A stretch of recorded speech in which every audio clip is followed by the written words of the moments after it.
I'm Adam O'Donnell, and I'm on a mission to help founders get funded faster by getting inside the mindset of a VC. I do this by having a real founder pitch a real VC in Silicon Valley. Joey, the co-founder of Cofactory, just pitched Sid, a partner at Foundation Capital. We'll start off with Sid explaining the perfect pitch for a company in this sector. Then we'll invite Joey in the room and we'll have the actual pitch discussion. Finally, stay to the end where Sid shares how he makes decisions for startups like Cofactory. What would perfect look like? I built a bootstrap business. I've gotten to 3 to 4 million of ARR, and I have a bunch of these big brands that are using this, raising $7 million. Just gave some extreme numbers, but if I heard that, I'd be sitting there and thinking, oh my goodness, like we gotta spend a lot of time on this. You should try to figure out what has he figured out. Maybe he's just gotten lucky with these customers, but maybe there is some opportunity. VCs talk about bootstrapping as like a concern. Done all that without basically raising any money. Done what I just described and spent $10 million to do it. I'd suddenly feel less excited. So now we know the unobtainable, hypothetical, perfect pitch, but it helps us understand what Sid's looking for. Here comes the real pitch. Check it out.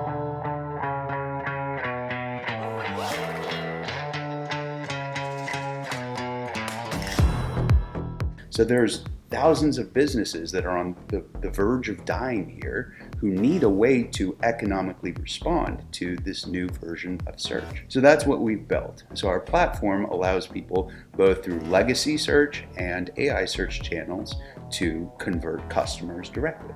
Well, if somebody searches on ChatGPT, what's the best haircut in San Francisco? Our agent responds to that and says, here's the important things. Here's what we took into account. Here's a link directly to book right inside of ChatGPT. Listen to Sid's first question. How do you address the elephant in the room? And the elephant in the room, in your case, is that ads businesses are very, very hard. Most of these businesses, they scale very, very quickly, but then they also see significant churn, and marketers are very flexible in managing their spending needs. And you're totally right. You know, I think calling out, oh, revenue is like this, but the point is, what is the data, right? We don't think of ourselves as like an ad tech or a marketing tech company. We are a data company. We are taking the end-to-end process, right? All the way from search to conversion, which we own. And what's the point of getting it end-to-end?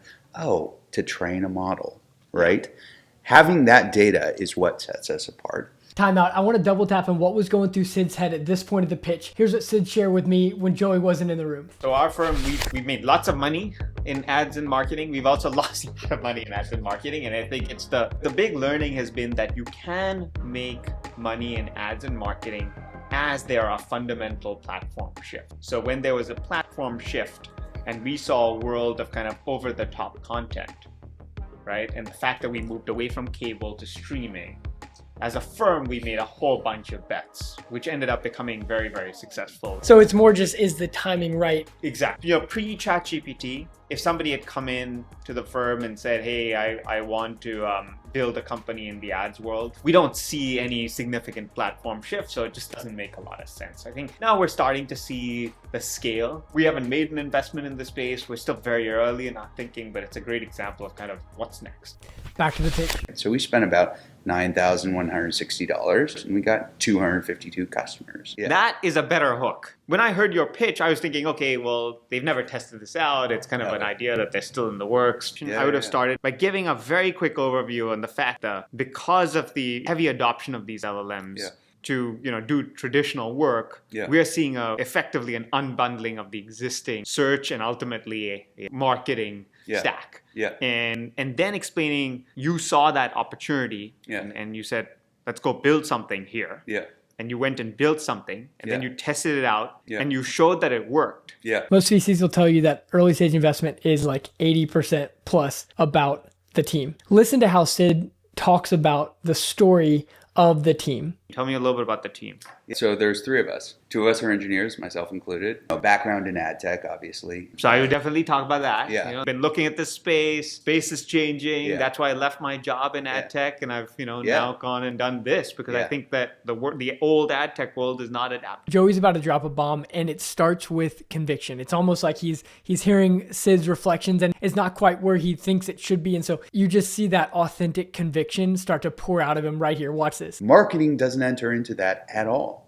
So either the AI is going to own that connection between buyer and seller, or it's going to be somebody else. So I think that I would put into the 2 minutes. Like now that I hear what, where you are, what you've done, I actually think I'm going to adjust my original feedback in saying that. I love that. It's cool to see how fast Sid adjusts in real time. That's the kind of VC I want on my cap table. Look, I wouldn't have kept it as high level if I knew this level of detail. Like I would have gone in there, if I were you, and I would have said, look, I was at Oracle for X number of years working on this piece of the core marketing platform. We had this many customers. This was our scale. And one of the things I saw was this, this rapid adoption of these next generation, Gen AI, LLM tools. And that is going to change the market dramatically. And I'd highlight a little bit of, the broader stats and number of users and things in those tools to say, hey, like, yes, search is still big, being impacted. And then I would have explained what you just did, which is that the difference between these tools versus traditional search is these tools, they don't give you every option. They just give you the top 3, the top 5. As a marketer, your goal is to make sure that when these agents are working, hopefully they highlight, your company as one of those top 3 or top 5. And that's the thing that,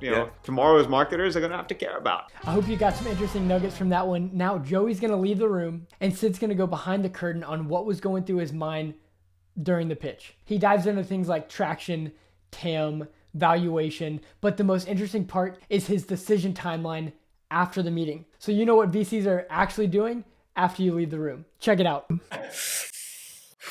When I first heard the first, minute or two of Joey's pitch, he didn't say anything about traction. So my assumption, because of where we operate as a firm, is that, he just got started and there is no product. I would have been more direct in his case if there is significant traction to highlight, hey, we have this many folks on the platform, this is what they're using it for, this is attribution, what it looks like, this is our revenue. We all talk about TAM, but what was going through his mind when Joey was just talking about his opportunity? I think the biggest question actually with marketing or sales or anything on go-to-market related software is more, can you go and create a significant opportunity? I.e., can you go and grab a lot of revenue and build a business over a longer period of time? It's not so much can you go from 0 to 1 million of ARR. I always thought that 0 to 1 was the hardest and then it gets easier from there. But what he's saying is it depends on the industry. That part is easier to do. It's nothing's easy in startup land, but that's easier to do. Even going from 1 to 10 million of revenue is easier to do.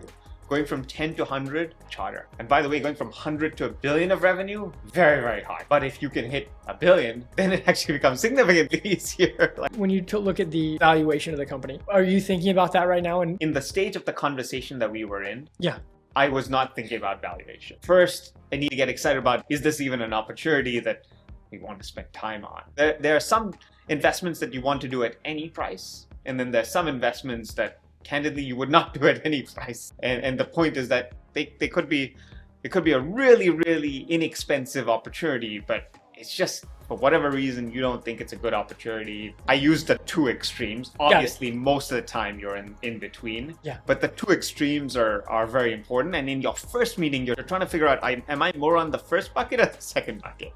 If I'm on the bucket of I'll pay, I most likely would invest in this for any price, then that means you're leaning in. Help the VC get to the know by being vulnerable and being transparent. Oh, by the way, it also builds a bunch of trust. For every meeting, my goal at least is to try to figure out, how do I get to an answer? And usually that answer in our business, as you know, is no. But how do I get to that answer as quickly as possible? I don't want to spend 3 meetings if I'm already lukewarm in meeting 1. It's just not going to be valuable for the founder. I may learn something more and it may change my thinking of the broader landscape, but to me it feels like I'm taking away time that a founder can use for other things. Like what would be your very next step? Joey leaves if he had just an honest conversation. I don't have gaps in the day to be able to make the decision right after Joey leaves. Typically at the end of the day, if I have time, usually it happens very late at night, I try to say, okay, which of these am I super on the yes side on, right? Like, oh my goodness, I got to drop everything and this is a founder I need to spend time with. If I'm in that bucket, then obviously, my goal is that night to go and get to an answer. In the ones that you assess on the weekend, like at the long tail that you're like, I didn't get a strong yes, but it's not a no yet. Have you ever actually invested in one of those? It's a great question. There are absolutely times when I've been in between and I've said, I need to do some more diligence. And I've done more diligence and I've gotten to a yes. And usually that's because the idea itself, the company is still in the early stages of being formed and We're still thinking through, where is the insertion point. But there's something about the company I really like. Like either I really like the founders, or I really like what the initial opportunity is, or I really like the market. There's something in there that has gotten me intrigued. Usually the folks that I'm dedicating more time on, the vast majority of them I'll pass on, but that's true for any, we can go into any bucket and I tell you, even the ones that I get close to doing, I'd still say no to. But usually the ones that I'm spending a little bit more time and saying, and I come back with a no after, spending a couple of weeks, those are also usually the founders that I spend time with in subsequent rounds. Subsequent rounds, you go back and you look and you say, well, I made that determination. Was I right or was I wrong? And sometimes you're wrong. And then you have to refactor in, okay, well, I was wrong. And not only sometimes, usually you're wrong in our business. So I don't want to. Awesome. Sid, thank you. Of course. This is amazing. Yeah. Boom, we'll end it right there. Hey, thanks for watching. If you have a VC or a founder you think should be on a future episode, add it to the comments. We'll do my best to prioritize getting them on the show. At the end of the day, this is all about helping founders get funded and build the next generation of unicorns. Boom.